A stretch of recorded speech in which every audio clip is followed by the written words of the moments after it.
تو ناظرین، جب ہم کہتے ہیں کہ نبی کریم صلی اللہ علیہ وآلہ وسلم سے پہلے یعنی ان کے والدین جو ہیں وہ مسلمان ہیں، وہ مومن ہیں، تو یہ لوگ اعتراض کرتے ہیں بھئی نبی سے پہلے کیسے ہوتے ہیں؟ وہ تو سارے کفار قریش ہیں، مکہ کے کفار ہیں، اور وہ تو جاہلیت میں رہنے والے، نبی کریم تو آئے تو تب ہی جو ہے وہ اسلام کیا پیغام لے کے آئے ہیں، تب بھی ان لوگوں کو پتہ چل گیا کہ کوئی ایک خدا بھی ہے. یعنی یہ ساری باتیں جو ہے وہ یہ لوگ کرتے ہیں، لیکن ان کو معلوم نہیں ہے کہ یہ وہی مکہ ہے جس کی بنیاد، جس میں کعبۃ اللہ کی بنیاد، بلکہ بنیاد بھی نہ کہیں، تعمیر وہ حضرت ابراہیم نے کی ہے. وہی مکہ ہے، انہی کی اولاد میں سے ہیں. بس یہ نہیں ہے کہ انہی کی اولاد آ رہی ہوں اور یہ توحید کے پیغام کو مکمل طور پہ فراموش کریں، بھول جائیں. نہیں، ایسے کوئی بات نہیں. موجود تھے لوگ، اور لوگ اس توحید کے پیغام کو، یعنی وہ مانتے تھے، اس پیغام کو، توحید کے عقیدے کو رکھتے تھے، دین ابراہیمی پہ تھے، دین ابراہیمی. اچھا، یہ ہے کہ یہ لوگ مانتے نہیں ہیں کہ رسول اللہ کے والدین مسلمان ہیں یا رسول اللہ کے والدین مومن تھے، لیکن دیگر افراد کے بارے میں کہتے ہیں کہ وہ موحد تھے. عجیب ہے نا؟ یعنی دیگر افراد موجود ہیں، ان کے بارے میں کہتے ہیں کہ وہ موحد ہے، لیکن رسول اللہ کے والدین کے بارے میں نہیں، وہ نہیں کہتے. لیکن آج میں صرف اور صرف آج میں ایمان والدین نبی کے اوپر کوئی دلیل نہیں دے رہا. آج میں ان افراد کے بارے میں کچھ احادیث آپ کے سامنے رکھتا ہوں کہ جو رسول خدا سے پہلے زمانے جاہلیت میں وہ زندگی گزار رہے تھے، اور خود اہل سنت کے مطابق وہ کیا تھے؟ وہ موحد افراد تھے. وہ کسی قسم کے شرک میں مبتلا نہیں تھے، وہ شرک کی تمام نجاستوں سے پاک تھے، یہ اہل سنت کے مطابق. مثلا اگر ہم جائیں، یہ دیکھیں آپ، فضائل الصحابہ، یہ جناب نسائی کی کتاب ہے، اردو میں ترجمہ ہوا ہے شان صحابہ بزبان مصطفیٰ. یہ فضائل صحابہ میں یہ تحقیق و تخریج جو کی ہے غلام مصطفیٰ ظہیر منپوری صاحب نے کی ہے.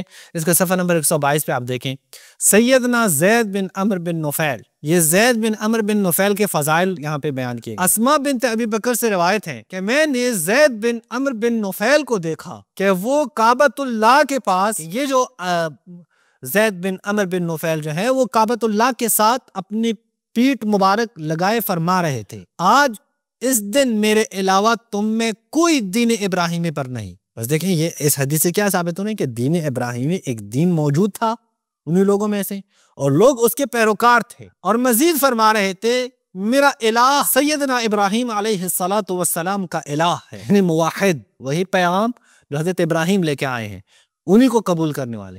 میرا دین سیدنا ابراہیم علیہ السلام کا دین ہے. نبی کریم سے ان کا ذکر کیا گیا تو آپ نے فرمایا، جب رسول اللہ سے ان کا تذکرہ ہوا تو آپ نے، رسول اللہ نے کیا فرمایا؟ روز قیامت یہ اس حال میں اٹھائے جائیں گے کہ وہ میرے اور عیسیٰ کے درمیان اکیلے ہی ایک امت ہوں گے. تحقیق و تخریج کیا؟ اسنادہ صحیح، سند اس کی صحیح. یعنی کیا؟ یعنی یہ کہ زید بن عمرو بن نفیل وہ دین ابراہیمی پہ ہیں، کوئی مسئلہ نہیں. وہ موحد ہے، کوئی مسئلہ نہیں. وہ ابراہیمی دین رکھتے ہیں، کوئی مسئلہ نہیں. اس کا معبود بھی حضرت ابراہیم کا ہی معبود ہے، کوئی مسئلہ نہیں ہے. لیکن اگر کسی نے کہا کہ رسول کے والدین دین ابراہیمی پہ ہے اور موحد ہے، نہیں، یہ نہیں. اسے میں کہتا ہوں نا، دیکھیں اہل سنت کو سوچنا چاہیے کہ ان کی کتابوں میں بنی امیہ کے وہ تعلیمات کتنی زیادہ راسخ ہو چکی ہیں کہ یہ زید بن عمرو بن نفیل کے بارے میں تو کہتے ہیں کہ وہ موحد ہے، لیکن نبی کریم کے والدین کے بارے میں یہ کبھی نہیں کہتے کہ موحد ہے. میں تمام اہل سنت کی بات نہیں کر رہا، میں وہ ان افراد کی بات کروں جو نبی کریم کے والدین کو کافر سمجھتے ہیں، اور جو مومن سمجھتے ہیں ان کے پاس بھی کوئی دلیل نہیں ہے. یعنی ان کے پاس بھی اپنی کتابوں سے رسول اللہ کے والدین کے ایمان کے اوپر کوئی دلیل نہیں. اب یہ ایک روایت میں نے پڑھ لی، روایت نمبر 85 آپ دیکھیں، یہ 85 میں آپ کے سامنے رکھتا ہوں. اب اس میں یہ آپ ترجمہ اس کا دیکھ لینا کیا ہے.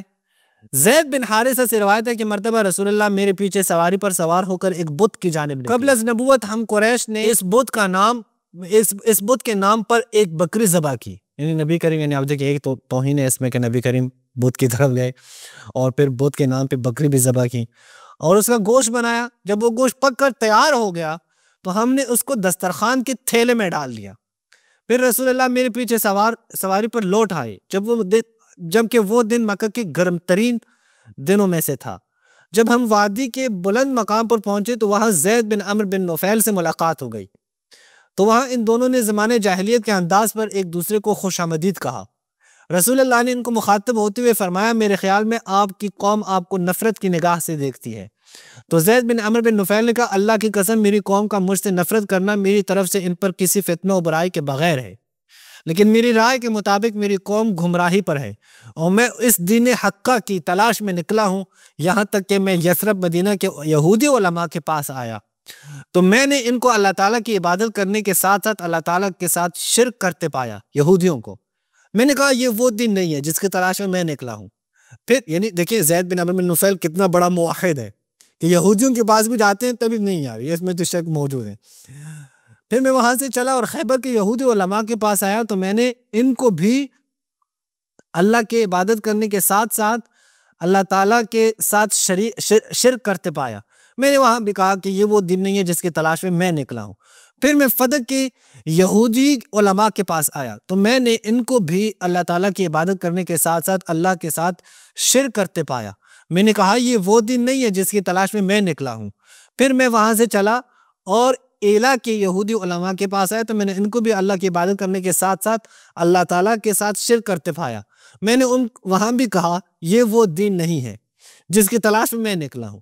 اس کے بعد مجھے شام کے علماء اور عالم نے کہا کہ کیا تو ایسے دین کی تلاش میں ہے کہ تو کسی کو نہیں جانتا کہ وہ صرف اللہ ہی کی عبادت کرتا ہوں، مگر اس جزیرے عرب میں ایک بوڑھا ہے جو صرف اللہ تعالیٰ ہی کی عبادت کرتا ہے۔ تو اس پر میں اس بوڑھے کے پاس آیا اور اس سے میں نے اپنے آنے کی غرض و غایت بیان کی تو اس نے کہا جن جن لوگوں کو تو نے دیکھا ہے وہ سارے کے سارے گمراہ ہیں، اور جس دن کے تلاش میں تو نکلا ہے وہ صرف اللہ تعالیٰ ہی کا دین ہے اور اس کے فرشتوں کا دین ہے۔ یقیناً تیری سرزمین عرب میں ایک نبی ظاہر ہو چکا ہے یا ظاہر ہونے والا ہے جو اللہ تعالیٰ کی طرف دعوت دے گا، تم واپس چلے جاؤ اور اس نبی کی تصدیق کرو، اس کی پیروی کرو اور جو کچھ وہ پیغام الہی لائے ہیں اس پر ایمان لاؤ۔ لیکن اس کے بعد مجھے کوئی نبی نہیں ملا۔ اس کے بعد رسول اللہ نے اچھا یہ آپ دیکھیں کہ یہاں پہ ایک اور عرب ہے، بوڑھا شخص، وہ بھی دین ابراہیمی پہ ہے، وہ بھی موحد ہے، وہ بھی شرک نہیں کرتا اور پیشن گوئی بھی کر دیں کہ ایک نبی آنے والا ہے۔ اس کے بعد رسول اللہ نے اپنے اونٹ کو بٹھایا، پھر ہم نے بکری کا بھونا ہوا گوشت ایک دسترخوان پر ان کو پیش کیا تو اس نے کہا یہ کیا ہے؟ ہم نے کہا یہ وہ بکری ہے جس کو ہم یعنی مشرکین قریش نے فلاں بت پر ذبح کیا ہے۔ یعنی رسول اللہ جا کے ایک بت کے لیے ایک بکری کو ذبح کرتے ہیں۔ انہوں نے کہا بلا شبہ میں غیر اللہ کے نام پر ذبح کیا ہوا گوشت نہیں کھاؤں گا۔ پھر ہم ایک دوسرے سے جدا ہوئے، اس وقت تانبے کے بنے ہوئے فلاں و فلاں، یعنی یہ ساری باتیں دیکھیں موجود ہیں یہاں پہ۔ واضح ہے کہ ایک زید بن عمرو بن نفیل ایک وہ بھی موحد ہے اور اس کے ساتھ ساتھ ایک اور بوڑھا شخص ہے وہ بھی موحد ہے۔ یہ ہو سکتا ہے؟ کیوں نہیں ہو سکتا؟ اچھا اس کے ساتھ یہ سند دیکھیں صاف لکھے گا سند حسن ہے۔ اس کے ساتھ ساتھ ایک اور روایت بھی آپ کے سامنے پیش کرتا ہوں، یہ 86 نمبر روایت آپ دیکھیں۔ یہاں پہ کیا کہتے ہیں؟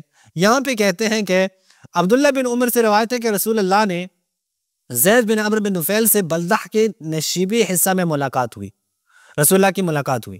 یہ آپ پر نزول وحی سے پہلے کا واقعہ ہے۔ آپ نے وہ دسترخوان جو آپ کو قریش نے دیا تھا جس میں گوشت تھا اسے زید بن عمر کے سامنے پیش فرما دیا تو انہوں نے کھانے سے انکار کر دیا اور کہا تم جو جانور اپنے بتوں کے نام پر ذبح کرتے ہو انہیں نہیں کھاتا، میں اسی جانور کا گوشت کھاتا ہوں، میں اس جانور کا گوشت کھاتا ہوں جس پر ذبح کے وقت اللہ کا نام لیا گیا ہو۔ صحیح بخاری کی روایت ہے۔ اب یہ دیکھیں یہ ساری باتیں یہ نام آ رہے ہیں نا کہ یہ لوگ رسول اللہ سے پہلے ہیں، یہ لوگ رسول اللہ سے پہلے ہیں، یعنی نبوت رسول خدا اعلان نبوت سے پہلے، لیکن یہ موحد ہے، یہ دین ابراہیمی پہ ہے، یہ کسی کے ساتھ شرک بھی نہیں کرتے۔ بلکہ عجیب ہے کہ اہل سنت کے ہاں جو نبی ہیں وہ بتوں کے پاس جا کر ذبح کرتے ہیں جانوروں کو، اور وہ شخص نبی سے بھی زیادہ موحد، وہ کہنا نہیں ہم یہ نہیں کھائیں گے۔ یہ ہو سکتا ہے، یعنی نبی سے بھی زیادہ موحد ہو سکتے ہیں اعلان نبوت سے پہلے، لیکن نبی کے والدین نہیں وہ موحد نہیں ہو سکتے۔ میں پھر بھی کہتا ہوں دیکھیں ہمارے اہل سنت بھائی اپنی کتابوں کی طرف، اپنے لٹریچر کی طرف، اپنے ان کے ہاں جو تعلیمات ہیں ان کی طرف نگاہ کریں، اس کے اوپر نظر ثانی کریں کہ دراصل معلوم ہوگا ان کو جب یہ نظر ثانی کریں گے کہ کیسے کیسے غیر اسلامی افکار بلکہ اسلام کی توہین پر مبنی افکار اہل سنت کی کتابوں میں داخل ہوئی ہے۔ السلام علیکم ورحمۃ اللہ وبرکاتہ۔